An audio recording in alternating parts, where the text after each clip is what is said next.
சித்தர் பூமி. ஆன்மீக நேயர்களுக்கு வணக்கம். ஜோதிடம் சம்பந்தப்பட்ட பலவிதமான சந்தேகங்களுக்கு தன்னுடைய வித்தியாசமான கண்ணோட்டத்தில் நமக்கு இன்னைக்கு பலவிதமான தகவல்களை சொல்ல வராரு நம்மளுடைய ஏஎல்பி ஜோதிடர் திரு சம்பத் அவர்கள். சார் வணக்கம். இப்போ ஜோசியம் பார்க்கறதுல பல விதம் இருக்குது. கட்டம் வச்சு பார்க்கலாம். உங்கள் ஏஎல்பி முறைப்படி பார்த்தீங்கன்னா 10 வருடத்துக்கு ஒரு வாட்டி மாறுதுன்னு சொல்கிறீங்க. இப்போ ஒருவர் உங்ககிட்ட ஜோதிடம் பார்க்க வர்றார். அவர்கிட்ட அவருடைய பிறந்த நேரமோ ஜாதகமோ எந்த தகவலுமே இல்லை. அவருக்கு நீங்கள் எப்படி சார் பலன் சொல்வீங்க? நாங்கள் ஏஎல்பி முறையில் பிரசன்னம்னு ஒன்று இருக்குது. பிரசன்னம் அந்த பிரசன்னத்தின் முறையில் அவங்களுக்கு இப்போ அவங்க என்ன நிகழ்வுக்காக வந்திருக்காங்க, அது நடக்குமா நடக்காதா அப்படின்றத நம்ம சொல்லிடலாம். பார்க்க வரவருடைய வயதை கணிச்சு சொல்லுவீங்களா இல்லை எப்படி சார் சொல்லுவீங்க? இல்லை, இதை வயதை வைத்தும் கணிக்கலாம். இல்லை அவர்கள் மனதில் ஒரு கேள்வியை கேட்க சொல்லிவிட்டு, இல்லை நீங்கள் மனசில் ஒரு கேள்வியை நினச்சிக்கிங்கன்னு சொல்லிவிட்டு நம்ம பிரசன்னம் போடுவோம். அந்த பிரசன்னத்தின் அடிப்படையில் அவங்க கேட்குற கேள்விக்கு பதில் சொல்லிடலாம். அவருடைய பிறந்த கால ஜாதகத்தையும் உங்களால் கணிச்சு சொல்ல முடியும்? பிறந்த கால ஜாதகத்தை எப்படி கண்டுபிடிக்க முடியும்? அவர் பிறந்த கால ஜாதகமே இல்லை. வண்டி இருக்குது, வண்டிக்கு நான் சர்வீஸ் புக்கை தொலைச்சிட்டேன்றதுக்காக வண்டிக்கு சர்வீஸே பண்ண முடியாதுன்னு கிடையாது. சர்வீஸ் சென்டருக்கு போனால் சர்வீஸ் புக் இல்லைன்னு தான் கேட்பாங்க. ஆனால் அது மெக்கானிக் ஷெட் எடுத்துகிட்டு போனால் கண்டிப்பாக அது சர்வீஸ். அதாவது பிரசன்ன முறையில் பலன் சொல்லுவேன். நீங்கள் அந்த பலனை வச்சு கண்டுபிடிக்கும் போதே அவருடைய பிறவி ஜாதகத்தை உங்களால் கணக்கு பண்ண அந்த மாதிரி பிறவி ஜாதகத்தை யாராலையும் கணிக்க முடியாது. பிரசன்னம் என்பது என்னென்னா தீர்வு. இப்போது நான் ஒரு பிரச்சனைக்கு தீர்வை தேடி தான் உங்ககிட்ட வரேன். எனக்கு பிறந்த கால ஜாதகத்தை கண்டுபிடிங்கன்னு யாரும் வர மாட்டாங்க. எனக்கு இப்போ கடன்காரன் தொல்லை, எனக்கு இந்த கடன்லேருந்து வெளியே வரணும், வருவேனா மாட்டேனா, எந்த தெய்வத்தை கும்பிட்டா வருவேன், இல்லை நான் நண்பர்கிட்ட உதவி கேட்டிருக்கேன் கிடைக்குமா, இந்த மாதிரி தான் கேள்வி கேட்பாங்க. என்னுடைய ஜாதகத்தை கண்டுபிடிச்சி கொடுங்க, அந்த மாதிரிலாம் யாரும் கேட்க மாட்டாங்க. முதல்ல அந்த மாதிரி ஒரு ஜாதகத்தை கண்டுபிடிக்கிறது ஒரு வேலையும் கிடையாது. தொலைஞ்சு போன வண்டி வருமா வராதான் தான் கேட்பாங்க எல்லாருமே பிரசன்னத்தில். அப்போ எப்படி யூஸ் பண்ணாங்கன்னா, மாடு காணாத போயிடும் கேட்பாங்க. மாடு காணாத போயிடுச்சு, மேற்கில் போய் இது போய் ஓட்டின்னு வாங்குவாங்க. அதேமாரி காணாத போனது, இல்லாத போனது, ஜாதகம் இல்லாத இருக்கிறவங்களுக்கு வாழ்க்கையில் அடுத்த கட்ட நகர்வுக்கு தான் பிரசன்னம். பிரசன்னத்தை வைத்து ஜாதகத்தை கண்டுபிடிக்குமானா இது ஒரு தேவையில்லாத ஒரு நிகழ்வு தான். பிரசன்னத்தை வச்சு ஜாதகத்தை கண்டுபிடிக்கணும்னு அவசியம் கிடையாது, அப்படி ஒரு முறையும் கிடையாது. சரி, இப்போ உங்ககிட்ட ஜாதகம் பார்க்க வராங்க. நீங்கள் ஜாதகம் பார்க்குறத விட உங்களுடைய ஏஎல்பி முறையை நிறைய பேருக்கு கற்றுக் கொடுக்கறதுக்கு நிறைய முக்கியத்துவம் கொடுக்குறீங்க. அதுக்கு என்ன சார் காரணம்? அப்படி நீங்கள் கற்றுக் கொடுக்கும்போது உங்களுக்கான அந்த ஒரு வேலை வாய்ப்பு, அதாவது ஜோதிடம் பார்த்து பிழைக்கும் நிறைய பேர் இருக்காங்க. அப்போ நீங்கள் அவங்களுடைய பிழைப்பை தடை செஞ்ச மாதிரி ஆகும் இல்லைங்களா? கிடையாது, அப்படி கிடையாது.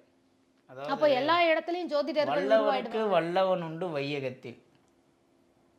நம்ம எந்த லெவலில் இருக்கோமோ நம்மளை விட ஹை லெவலில் ஒருத்தவங்க இருப்பாங்க.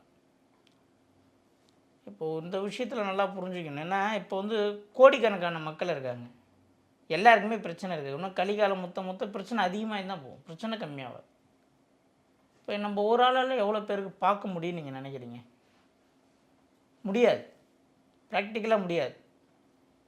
இப்போ இதில் எனக்கு பிஸ்னஸ் வேணும், இதை மணியாக மட்டுமே ஆக்கணும்னா கிளாஸ் போட வேண்டியதில்லை, நாங்கள் மட்டுமே ஜோதிடம் பார்க்குறோன்னா லைஃப் லாங் எங்களுடைய தலைமுறை வாழ்ந்துடும், நான் வாழ்ந்துருவேன். இந்த கலையை மறைத்ததற்கு பாவமாக என்னுடைய தலைமுறையை சார்ந்து வரக்கூடிய என் பையன், என் பேரண்ட் இருக்கான்ல, அவனுக்கு எப்படி தீர்வு கிடைக்குன்னு நான் கேட்குறேன். எப்படி கிடைக்கும்? கிடைக்காது. விதைன்றதுக்கு அர்த்தமே அதை வாரி இறைக்கிறது தான். விதையை கையில் வச்சுருந்தா அது பேர் விதையே கிடையாது. இறைவன் ஒரு விஷயத்தை கொடுத்துருக்காருன்னா அதை என்ன பண்ணணும்னா, கும்பாபிஷேகத்துக்கு ஏன் ஸ்பெஷலாக எல்லோரும் கொண்டாடுறாங்க? கோடியாக செலவு பண்ணுறதுனாலையா, கலசம் வைக்கிறதுனாலையா? கிடையாது. அந்த தண்ணியை வாரி இறைக்கிறதுனால தான் கும்பாபிஷேகத்துக்கு தனி சிறப்பு. ஒரு விஷயத்தை நீங்கள் எப்போ சொல்லி கொடுக்குறீங்களோ, எப்போ அதை வெளி உலகத்துக்கு கொண்டு வரீங்களோ, அப்போ தான் அந்த நிகழ்வில் இருக்கக்கூடிய உண்மையும் நல்லதும் வெளி உலகத்துக்கு தெரியும். ஒரு நல்ல விஷயம், குவாலிட்டியான விஷயம் மக்கள் எல்லாம் கற்றுக்கிட்டு அவங்கவுங்க குடும்பத்தை அவங்கவுங்க வழி நடத்தட்டும். இது என்ன பெரிய நிகழ்வு? அப்போ நீங்கள் ஏதாவது வகுப்புகள் கண்டக்ட்? ஆமாம், ஆன்லைன்லையா இல்லாட்டி ஆன்லைனில் ஏஎல்பி கிளாஸு ஐயா புதுவுடைமூர்த்தி ஐயா தலைமையில் நடந்துட்டு தான் இருக்குது. இப்போ அடுத்த பேட்ச் ஏப்ரல் மாதம் ஸ்டார்ட் ஆக போகுது, 15ஆம் தேதி ஸ்டார்ட் ஆக போகுது. காலையில் 4:30 to 6:30 இதாவது கிளாஸ் டைம். நாங்களாம் காலேஜ் படிக்கும்போது கூட டைமுக்கு போன ஆள் கிடையாது. ஆனால் ஏஎல்பின்னா 4:32னா 4:32க்குள்ளே வருவோம். நாங்கள் படிக்கும்போதெல்லாம் பார்த்தீங்கன்னா 3:30 மணிக்கு எழுந்துப்பேன் நான். அந்த தூக்கம் எங்களுக்கு வராது. அதாவது பிரம்ம முகூர்த்தத்துல நம்ம செய்யக்கூடிய எந்த விஷயத்துக்கும் பலம் அதிகம்னு சொல்லுவாங்க. அதே மாதிரி அந்த 4:30 to 6:30 அந்த பிரம்ம முகூர்த்த வேளையில தான் நீங்க வந்து இந்த ஏஎல்பி ஜோதிடமே கத்துக் கொடுக்குறீங்க மக்களுக்கு. ஆமா. இது வந்து ஏஎல்பி ஜோதிடம் அந்த டைமில் தான் படிக்கணும். இது ஈவினிங் கிளாஸு, மதியம் கிளாஸு, உங்கள் வசதிக்கு ஏற்ற மாரி இந்த ஆகம விதியை மாற்றக்கூடாது. ஆகம விதின்னு ஒன்று இருக்குது, அதுக்கேற்ற மாதிரி தான் நம்மளை மாற்றிக்கொள்ள வேண்டும். நம்ம எல்லாத்தையுமே வந்து நம்மளுடைய வசதிக்காகவே மாற்றணும்னு நினைப்போம், நம்மளுடைய கம்ஃபர்ட் ஜோன்ஸுக்காகவே எல்லாமே இருக்கணும்னு நினைப்போம். அப்படி இருந்தால் மனிதன் தோற்று விடுவான். அதோட இஷ்டத்துக்கு ஒரு சில இடத்துல நம்ம மாறணும். இந்த டைமில் எழுந்து பாருங்கள், உங்கள் வாழ்க்கையில் பெரிய மாற்றங்கள் அடையும். இப்போ இந்த ஏஎல்பி ஜோதிடம் படிக்கிறதுக்கு ஏதாவது வயது தடை, கல்வி தகுதி ஏதாவது இருக்கா சார்? எதுவுமே கிடையாது. உங்களுக்கு ஆர்வமும் இந்த பிறவின் ரகசியம் தெரிஞ்சுக்கணும், நான் ஜோதிடம் படிக்கணும்னு நினச்சா போதும். இப்போ இந்த ஏஎல்பி சாஃப்ட்வேர் உருவாக்கியிருக்கீங்க. ஸோ தட் மக்கள்கிட்ட வந்து ஈஸியாக அவங்க யார் வேணாலும் கையில் ஒரு ஆண்ட்ராய்ட் ஃபோன் இருந்தால் அந்த ஏஎல்பி சாஃப்ட்வேர் மூலமாக அவங்களுடைய ஜாதகங்களை எடுத்துக்க முடியும் அப்படிங்கிற மாதிரி ஆன்லைன் வகுப்புகள் எடுக்கிறீங்க. அது போக வேறு என்ன சார் பண்ணுறீங்க? ஆன்லைன் வகுப்பு வந்து சார் வந்து நிறைய பேர் சார்கிட்ட கேட்பாங்க, சார் டைரக்ட் கிளாஸ் தான் வேணும். சார் வந்து டைரக்ட் கிளாஸு மேக்ஸிமம் அலோவ் பண்ணுறதில்ல. ஏன்னா படிக்கிறவங்க எல்லாமே ஒரே ஏரியா, ஒரே இடம் கிடையாது. மலேசியாவிலேருந்து ஒருத்தர் படிக்கிறாரு, சிங்கப்பூர்லேருந்து ஒருத்தர் படிக்கிறாரு, லண்டன்லேருந்து ஒருத்தர் படிக்கிறாரு, கன்னியாகுமரியிலேருந்து ஒருத்தர் படிக்கிறாரு, திருச்சியிலேருந்து ஒருத்தர் படிக்கிறாரு. அப்போ எல்லாரையும் ஒருங்கிணைக்கும் முறை அப்படின்னு பார்த்தீங்கன்னா அது ஆன்லைன் தான் சரியாக வரும். சாஃப்ட்வேர் வந்து பார்த்திங்கன்னா வெளியிட்டிருக்காரு சார். இன்றைக்கும் சாஃப்ட்வேர் வந்து ஃப்ரீ சாஃப்ட்வேர் வேணுன்றவங்க ப்ளே ஸ்டோரில் போய்ட்டு ALP astrology free software download பண்ணிக்கிட்டு அவங்களோட ஏஎல்பி லக்னோ எங்கே இருக்குன்னு மட்டும்தான் அந்த சாஃப்ட்வேரில் பார்த்துக்க முடியும். ஃபர்தராக கிளாஸ் படிக்கிறவங்களுக்கு அதுக்கு வந்து அட்வான்ஸ் சாஃப்ட்வேர்னு ஒன்று இருக்குது. அந்த சாஃப்ட்வேரில் ஃபுல் டீட்டெயில்ஸ் எல்லாமே டெப்த்தாக வந்துடும். அது ஃபர்தராக கிளாஸ் படிக்கிறவங்களுக்கு மட்டும்தான் அதை பர்ச்சேஸ் பண்ண முடியும். ஏன்னா தெரியாத ஒருத்தவங்க கிட்டே கொடுத்து அது அவங்களுக்கும் புரியாது. அது படித்தா தான் புரியும், அதை அப்போ தான் யூஸ் பண்ண முடியும். சரி, இப்போ உங்ககிட்ட இந்த கிளாஸ் படித்து முடிக்கும்போது நீங்கள் ஏதாவது ஜோதிடர் சர்டிஃபிகேட் ஏதாவது இஷ்யூ? கண்டிப்பாக சார் வந்து சார் மூலிமா சர்டிஃபிகேட் இஷ்யூ பண்ணுவாங்க. அந்த அந்த அந்த சர்டிஃபிகேட் வச்சு அவரவர்கள் அந்தந்த ஊரில் வந்து கிளாஸஸ் எடுக்க முடியும். Classes not allowed. கிளாஸஸ் வந்து என்ன, கிளாஸஸ் வந்து பார்த்திங்கன்னா பேசிக்கு, அட்வான்ஸு, மாஸ்டரு, சூப்பர்விஷன் சொல்லிட்டு 5 கட்டங்களாக இருக்குது. இது வந்து உங்களுடைய ஜாதகத்தை நீங்கள் தெரிஞ்சுக்கலாம். உங்களுடைய ஜாதகத்தை நீங்கள் தெரிஞ்சுக்கிட்டு நீங்கள் பலன் பார்க்கலாம். ஏன்னா கிளாஸ் எடுக்கிறதுன்றது சாதாரண விஷயம் கிடையாது. 100 பேர் வச்சு கிளாஸ் எடுக்கும்போது தான் உங்களுக்கு தெரியும் அதோடைய விஷயம், வேல்யூ என்னன்னு தெரியும். ஏன்னா நம்ம வந்து ஒருத்தவங்களுக்கு வழி காட்டுறதுன்றது வேறு, ஒருத்தவங்களை உருவாக்குறதுன்றது வேறு. உருவாக்குற விதம் அதை வந்து சார்கிட்ட வந்து தான் நாங்கள் படித்தோம். இதுக்கப்புறம் வர பேட்ச் எல்லாமே சார் தலைமையில் தான் கிளாஸ் நடக்கும். ரொம்ப நல்ல தகவல்களை நீங்கள் மக்களுக்காக பகிர்ந்துருக்கீங்க சார்.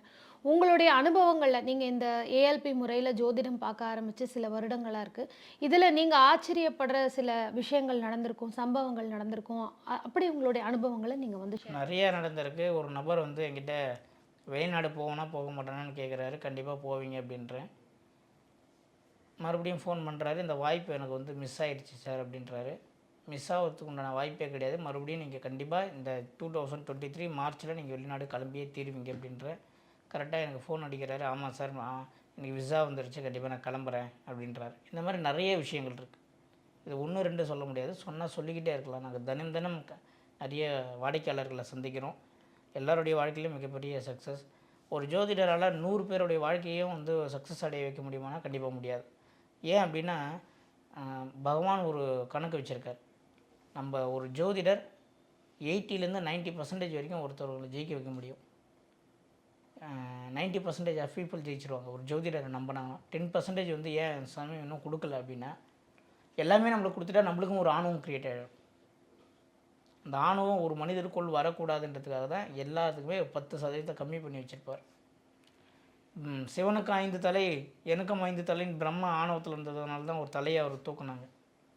ஸோ ஒரு மனிதனாக இருந்தால் ஆணவம், அகங்காரம், தான் என்ற நான் என்ற சொல்லுக்கு மனிதன் எப்போ உள்ளே போய் மாட்டிக்கிறான்னா அப்போ நிறைய விஷயத்த துன்பத்தை கிடப்பான். நம்மளால் ஒன்றும் ஆகலை, நம்ம இல்லைனாலும் ஒரு வேலை ஆகும், நான் எதுவும் செய்யலை, நான் இல்லைனாலும் ஒரு வேலை நடக்கும் அப்படின்னு நீங்கள் எப்போ உணர்றீங்களோ அப்போ தான் இந்த ஜோதிடத்துக்குள்ளே இருக்கக்கூடிய சூட்சமும் ரகசியமும் உங்களுக்கு புரியும். லாஜிக்கலாக நிறைய விஷயம் பேசலாம். நம்ம லைஃப்பில் நடக்கிறது எல்லாமே லாஜிக்கலாக நடக்குதான்னு கேட்டால் நடக்காது. நீங்கள் லாஜிக்காக இருந்தால் தான் ஏற்றுப்பேன், நான் மூட நம்பிக்கை நம்ப மாட்டேன், எல்லாத்தையுமே கணக்கு போட்டு தான் செய்வேன், லாஜிக்கு இது ஒத்து வரல, ப்ராக்டிக்கல் சயின்ஸ் பேசுகிறவங்களோட வீட்டிலலாம் போய் பாருங்கள். நீங்கள் நிறைய வீடு செக் பண்ணி பாருங்கள். அண்ணன் இருப்பார், தம்பிக்கு கல்யாணம் ஆகிருக்கும், அக்கா இருப்பாங்க, தங்கச்சி கல்யாணம் ஆகிருக்கும். இது லாஜிக்கே இல்லைல்ல. ஆனால் அவங்க லாஜிக் பேசுவாங்க. நம்ம லாஜிக்காக பேசலாம், லாஜிக்காக நடந்துக்க முடியுமானா முடியாது. இப்போ பஸ்ஸில் போகிறீங்க, ஆன் சீட்டு காலியாக இருக்குது, லாஜிக்காக பார்த்தோன்னா உட்காரக்கூடாது, நின்றுட்டு வருமா உட்காருவோமா? பென் சீட் எல்லாம் ஃபுல்லாகிடுச்சு, ஆன் சீட்டு காலியாக இருக்குது, உட்கார மாட்டோமா? லாஜிக்காக உட்காரக்கூடாது, நம்ம ஏன் உட்காந்தோம்? நடைமுறைக்கு ஒத்து வருமான்னு கேட்டால் ஒத்து வராது, பேசுகிறதுக்கு ஒத்து வருமான்னு கேட்டால் ஒத்து வரும். பேசுகிறது எல்லாமே நடைமுறையில் செய்ய முடியுமானா செய்ய முடியாது, ஆனால் நடைமுறையில் செய்கிறது மட்டும் தான் பேசணும். இதுதான் எங்களுடைய ரூல். ரொம்ப வித்தியாசமான கருத்துக்களை வந்து நீங்கள் வந்து நேயர்களுக்காக ஷேர் பண்ணிகிட்ருக்கீங்க. ஸோ இன்றைக்கும் வந்து பார்த்திங்கன்னா உங்கள் மூலமாக நிறையா ஒரு வித்தியாசமான கண்ணோட்டங்கள், நார்மலாக எல்லா ஜோதிடர்களும் சொல்கிற அதே கருத்துக்களை சொல்லாமல் நீங்கள் உங்களுடைய ஏஎல்பி ஜோதிட முறையில் பல வித்தியாசமான கருத்துக்களை வந்து ஷேர் பண்ணிகிட்ருக்கீங்க. அடுத்து ஒரு சுவாரஸ்யமான விஷயங்களோடு உங்களை சந்திக்கிறோம். நன்றி. நன்றி. ஜோதிடத்தின் பரிணாம வளர்ச்சி ALP ஜோதிடம். இதை படிங்க, உங்க வாழ்க்கை உங்க கையில.